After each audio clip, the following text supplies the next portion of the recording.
बिस्मिल्लाहिर्रहमानिर्रहीम। अस्सलामुअलैकुम। उम्मीद है तमाम दोस्त खैरियत से होंगे। जैसा कि मैंने आपको पहले बताया था कि आप अलग से पे आउट जो है वो बना सकते हैं मोनेटाइजेशन के लिए। अब काफ़ी दोस्तों को जो है वो प्रॉब्लम आ रही थी कि मोनेटाइजेशन मैनेजर के अंदर उनको यहाँ पे आउट का ऑप्शन जो है वो नज़र नहीं आ रहा था।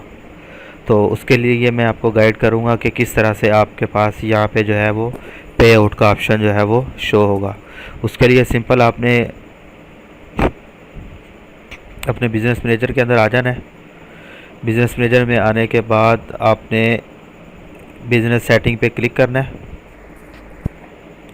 जैसे आप बिज़नेस सेटिंग पे क्लिक करेंगे तो आपने नीचे आ जाना है बिलिंग एंड पेमेंट्स में। जैसे अब यहाँ पे क्लिक करेंगे तो आपके पास अलग से स्क्रीन ओपन हो जाएगी। उसके बाद आपने आ जाना है पेमेंट मेथड में। पेमेंट मेथड में आने के बाद आपने करना है मॉडिफाई परमिशन। ये ऑप्शन आपके पास आ रहा होगा, इसको क्लिक करेंगे।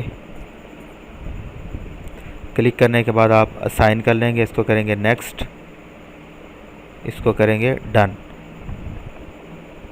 डन करने के बाद हम दोबारा अपना जो है मोनेटाइजेशन मैनेजर में आ जाते हैं।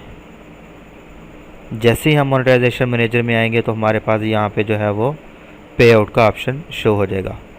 ये तरीक़ाकार था सिंपल, कैसे आपने पे आउट को यहाँ पे शो करना है। बहुत शुक्रिया। तमाम दोस्त जो है वीडियो को दोस्तों के साथ शेयर करते हैं। जज़ाकल्लाह।